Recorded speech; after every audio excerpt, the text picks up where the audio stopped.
¡Aleluya! ¡Aleluya! Yo me agarré por empezar a chillar por ahí. Bueno, bueno, entrando primeramente en lo que se quiere, ¿no? El ejercicio que comenzamos un buen día en nuestros cultos de oraciones. Hablábamos en aquellos días de unos intercesores, en la parte de los hombres, ¿recuerdo? Y bueno, había que escoger algunos héroes que están en la palabra para tomarlos como ejemplo. Ciertamente cuando uno confiesa el nombre del Señor, uno comienza a escudriñar las escrituras desde Génesis hasta Apocalipsis, empezando desde el principio. Y bueno, vamos aprendiendo de cada uno de ellos desde el principio que confesamos el nombre de Cristo. Después más adelante nos enteramos que a través de ellos hallamos consolación para nuestras almas. Las escrituras, lo que antes se escribió para nuestra enseñanza se escribió. Y todo ese tipo de cosas con las cuales nos ejercitamos hoy en día, pues. Y hasta, bueno, el día de hoy, así seguimos haciéndolo. Uno de los héroes que yo les voy a hablar es Abraham, el que yo escogí como intercesor por sus virtudes también en aquella oportunidad. Mi esposa eligió a Lidia, la vendedora de púrpura, que está en el libro de los Hechos. Bueno, y así decidimos crecer en conocimientos, impartirlo. Creo que dice la palabra en algún lugar por allí que la carga no es de uno, sino sobrellevar la carga los unos con los otros. De este modo pienso que ayudamos a la predicación, a la edificación de los hermanos, a la edificación de la iglesia, impartiendo virtudes de estos hombres de fe que están en la palabra, enseñanzas, palabras de reflexión. Y bueno, así le pido al Señor que asista a mi esposa, a mi persona, a cada uno de ustedes cuando bien les toque traer las palabras para nutrir la iglesia, pues. Y bueno, sin más preámbulo, mi esposa va a comenzar a hablar de esta heroína llamada Lidia y de sus virtudes y ejemplos que esa mujer de fe echó hacia adelante y que son ejemplos a seguir para nosotros y para mayormente las mujeres de la congregación. Amén. Amén.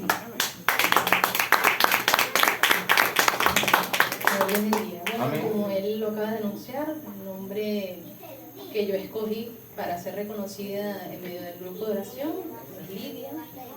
Esta mujer de fe podemos encontrar de ella en el Nuevo Testamento, específicamente en el libro de los Hechos, en el capítulo 16, donde viene narrando la historia acerca del segundo viaje misionero que Pablo emprende junto con Silas. Vemos de que ellos tenían la intención de viajar hacia las ciudades donde anteriormente ellos ya habían anunciado la palabra del Señor, para ellos visitar a sus hermanos, saber de su conducta, cómo ellos se encontraban y cómo ellos estaban. Entonces ellos al llegar a estas ciudades, ellos les entregaban unas ordenanzas dadas por los apóstoles y por los ancianos que se encontraban en Jerusalén, para que ellos la guardasen, y así la iglesia era confirmada en la fe y cada día se aumentaba el número de ellos. Entonces vemos de que la intención de Pablo era de dirigirse hacia las regiones de Asia, mas muchas veces el Espíritu se los impidía. Vemos de que a Pablo en una visión de noche el Señor le muestra a un varón macedonio, el cual le ruega diciendo: pasa hacia Macedonia y ayúdanos. Pablo se da cuenta de que el Señor le está llamando para que él vaya a este lugar a anunciar la palabra del Señor. Entonces él procura partir hacia Macedonia. Vemos de que muchas veces son muchos los planes que nosotros tenemos, que queremos llevar a cabo, mas sin embargo siempre sucede el propósito divino de Dios. Vemos de que Pablo zarpan y llegan hacia Filipos, y que es una región o una provincia de Macedonia, y dice que ellos se quedaron allí por algunos días. Saliendo un día de reposo hacia el lugar donde ellos solían encontrarse para hacer la oración, dice que estaban reunidas un grupo de mujeres también, y era un lugar que quedaba frente a un río.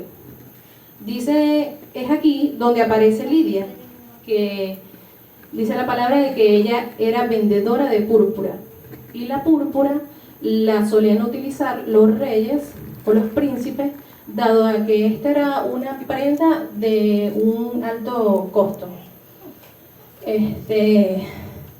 Vemos de que Lidia estaba oyendo, y dice la palabra de que ella era una adoradora, y el Señor en su palabra dice que Él busca adoradores que le adoren en espíritu y en verdad.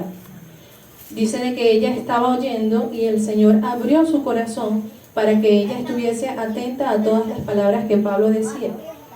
Vemos en la palabra de que el Señor suministra de su Santo Espíritu a los que oyen con fe. También dice de que así como a nosotros, a algunos se nos dio a escuchar, se nos dio la buena nueva, mas sin embargo a uno no les aprovechó porque no fue acompañada de fe. Entonces Lidia era una mujer de fe, y esa fe y esa diligencia que tenía de ella de buscar del Señor y de asistir a las congregaciones fue para beneficio también de ella y de los suyos. Dice de que ella fue bautizada junto con su familia para serle fiel al Señor. Entonces podemos aprender de ella, dado que a pesar de la ocupación que Lidia tenía, ella estaba dispuesta a apartarse y a dejar sus negocios y sus ocupaciones para presentarse en el día del Señor y consagrarse el día del Señor. Entonces, esta es una característica de la cual nosotros podemos hacer nuestra, dado que muchas veces decimos que carecemos de tiempo, y en esta enseñanza Lidia nos muestra o nos enseña de que no importa lo grande de las riquezas, no debemos de anteponer nuestros asuntos laborales o del hogar o de la familia antes que la sabiduría de Dios, la cual se da en medio de la congregación, de la prédica de nuestros pastores o en medio de la oración con nuestros hermanos. Entonces vemos de que ella fue bautizada y ella comienza inmediatamente a dar frutos. Ella cumple con la ley que dice el Espíritu, que dice en Primera de Pedro: hospedaos los unos a los otros sin murmuraciones. Vemos de que más adelante la palabra nos muestra de que ella volvió a abrir sus puertas en su hogar a sus hermanos, luego de que ellos fueran atribulados en la cárcel a causa del nombre de Jesús. Ella le volvió a abrir las puertas de su hogar, les lavó sus heridas y les volvió a fortalecer sus manos para que ellos siguieran en la obra. Entonces esta es una enseñanza de la cual nosotros podemos aprender de esta mujer de fe,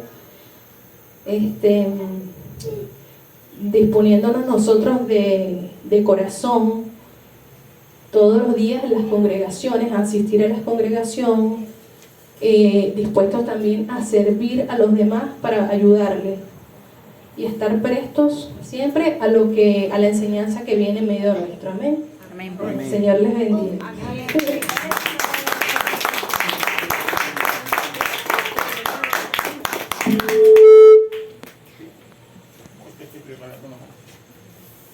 Ahora bien, el Señor nos continúa bendiciendo, ¿sí? Bueno, como ya les había dicho, el héroe que yo escogí fue Abraham, por algunas de sus virtudes, las cuales vamos a aprender esta noche. Nosotros comenzamos a conocer la historia de Abraham primeramente en el libro de Génesis, estando él en Ur de los Caldeos, junto con su padre Taré, su hermano Harán y su hermano Nacor, siendo él de 75 años de edad. Allí comienza la historia de Abraham, la cual conocemos a lo largo de Génesis y en el Nuevo Testamento también. Harán, su hermano, muere en la tierra de su nacimiento. De allí su padre toma a sus dos hijos, las mujeres de sus hijos, a su nieto Lot, y se va a una tierra más lejana que se llama Harán también, que posteriormente adopta el nombre de su hijo fallecido, donde muere Taré, el padre de todos ellos, de 205 años. Pero a estas alturas ya Dios había dicho a Abraham: vete de tu tierra y de tu parentela, y te bendeciré, y serás bendición.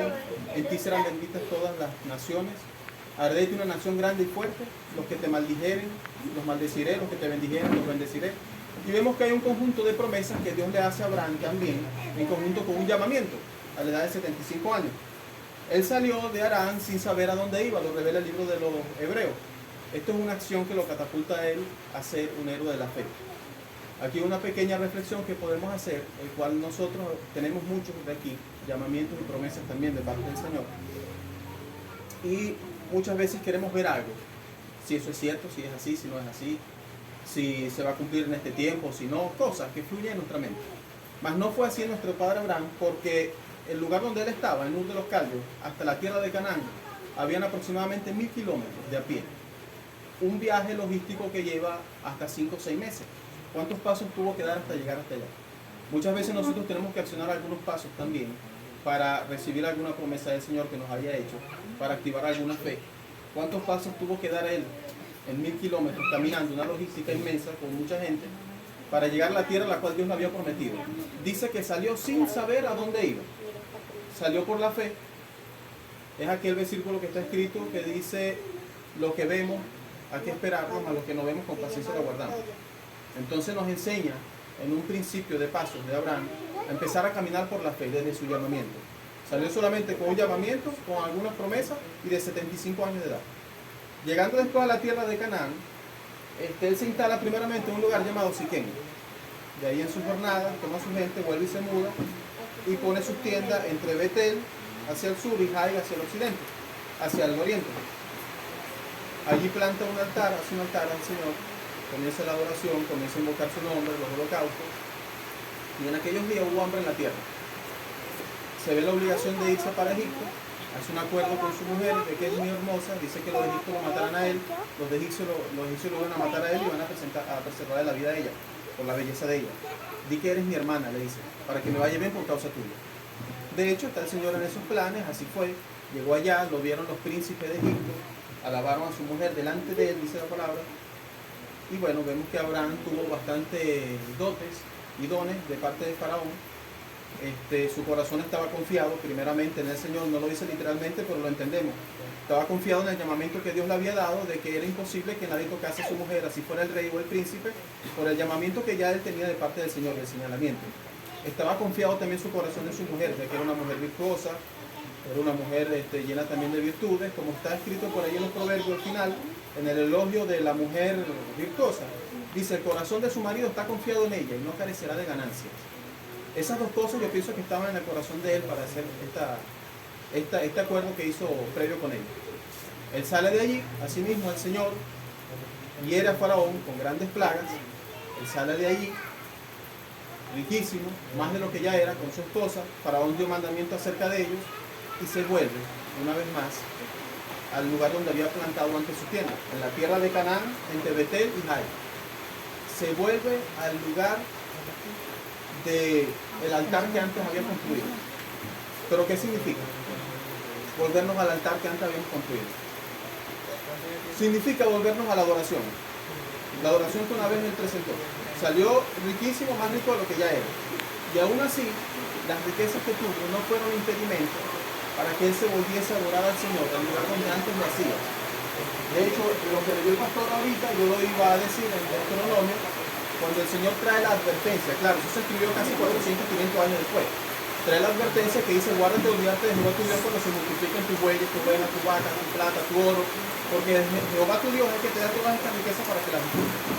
Ahora bien, él, sin saber que eso iba a estar escrito 400, 500 años después, él cumplió con la bendita ley del Señor y la palabra por el Espíritu que nos guiaba. Eso aún no se había escrito, pero eso fue lo que él ejecutó. Siendo riquísimo, se volvió a adorar al Señor. Yo los invito una vez más esta noche a seguir adorando al Señor con una reflexión. Esa es una virtud de nuestro Padre Abraham. Como ejemplo, a adorarle, seguir adorándole en lo secreto, en lo íntimo, en nuestros hogares, aquí en la iglesia, cuando vengamos. Sigamos pues adorando al Señor, no importando las riquezas y cuántas cosas se nos multipliquen, porque casi todos los pedidos que nosotros hacemos aquí están las riquezas de tierra en el medio. Pero muchas veces el corazón de los hombres tiende a desviarse por causa de las mismas. Ponen la confianza en ellos, como está escrito por ahí también, que dice que no se debe confiar en un brazo de carne, sino en el brazo del Señor. Entonces vemos que en el Padre Abraham no fue un impedimento. El ser rico no dejó de amar al Señor en ningún momento. Eso significa volverse al altar que antes había construido. Vemos pues que sigue avanzando la historia. Está con su sobrino Lot, eran riquísimos los dos, tanto así que dice que la tierra no los podía sostener por el ganado que tenían. Y tantas riquezas, el pastor de uno comenzó a reñir con los pastores de los demás. Tanto así que él le dice: toma tú a la derecha, y si tú tomas a la derecha, yo voy a la izquierda. Y si tú a la izquierda, yo voy a la derecha. Aquí tenemos otra de las virtudes de él, la cual quiero señalar. Esta virtud significa que, en el ejemplo que Abraham nos da, que si no está el Señor en nuestra decisión, así la decisión sea muy favorable, la que tomemos nosotros, si el Señor no está en medio de ella, puede terminar en un desastre, puede convertirse en algo terrible. ¿Cómo entendemos esto? Abraham no decidió fue Lot. Él puso la mirada en las cosas de este mundo. Miró un valle bastante amplio, con bastante agua. Dijo, esto es bueno para el ganado, para la siembra, para los árboles. Es un valle bastante, hay espacio. Él puso la mirada ahí, sin saber que no estaba el Señor en su decisión. Era una decisión muy favorable a simple vista. Entonces Abraham no decidió, decide él. Tanto así que pone sus ojos en la riqueza de lo que prometía toda aquella tierra, toda aquella llanura, que se plantó allí, fue poniendo sus tiendas hasta llegar a Sodoma y allí lo perdió todo. Viene un rey que se llama Kedorlaomer, con 3 reyes junto con él, y se lo llevan a él, sus mujeres y todos sus bienes, dice la palabra. Esta es otra de las virtudes de nuestro padre Abraham, que no tomaba una decisión tan importante como esta y tan grande sin el Señor. Lo importante es que es tenerlo en nuestras decisiones, sea grande o sea chiquita. Así todo parezca favorable, como ese valle cerca del Jordán. Si el Señor no está en medio de nuestras decisiones, nos podemos meter en un problema, tal cual aparece allí. Hasta que aparece Abraham el hebreo posteriormente, con 318 personas, recupera los bienes, recupera a su pariente y a su familia.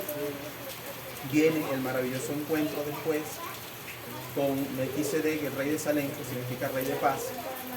Esta es otra de las virtudes, una tercera virtud que nos muestra Abraham como ejemplo a seguir. Él le entrega los diezmos de todo. Dice los diezmos, yo entiendo que los diezmos y ofrenda, tengo esas dos palabras pegadas.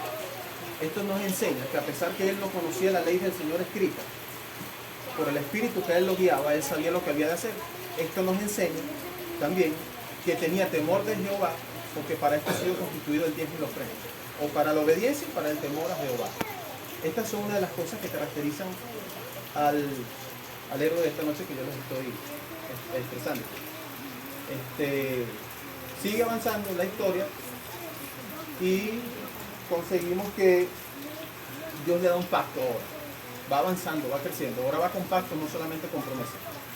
El pacto donde el Señor le dice, sal de tu tienda y mira en aquella noche, mira las estrellas, así haré tu descendencia. Si alguno puede contar las estrellas, así será tu descendencia también, igual que la arena del mar. Le pide a algunos animales, unas tórtolas, una cabra, una becerra, él las divide, no lo dice explícitamente allí, que eso era un pacto, solamente que lo entendemos más adelante, en el libro de Jeremías, mucho más adelante, que es un pacto lo que allí se estaba dando, el hecho de pasar por en medio de los animales divididos. Era un pacto el cual consistía en entregarle la tierra que él estaba pisando y multiplicar su descendencia como las estrellas que le había mostrado. Hace el pacto con él, se le dice que su descendencia será esclava por 400 años. En otra parte de la palabra dice 430, en Gálatas específicamente dice que la ley que vino 430 años después de las promesas no lo invalida. Pero ¿cuál promesa? Hay una promesa allí mismo escrita que dice, por este tiempo vendré y Sara tendrá un hijo. Eso es a los 99 años. Pero ya había un conjunto de promesas, el cual les dije al principio. Te bendeciré, serás bendición, en ti serán benditas todas las familias de la tierra. Todas esas son promesas. Una es de 400 años y otra es de 430. Pareciera que algunos toman eso y dicen, no, lo hace que Dios hizo una próloga de 30 años o Dios se pasó 30 años más. No. Son como dos ríos, uno de 400 y otro de 430. Uno comienza a los 75 y otro comienza a los 99. Y el fin de ellos es cuando salen de Egipto. Es decir, dos ríos que caen en el mismo mar. Cuando salen de Egipto se cumplen los 400 y se cumplen los 430 al mismo tiempo. Solo que uno empieza arriba del otro. Eso, bueno, es más... Si el pastor lo permite un día, vamos a andar ahí. No. Sí, eso se desvió un poquito. Entonces, basta con él. Ya tiene cierta edad.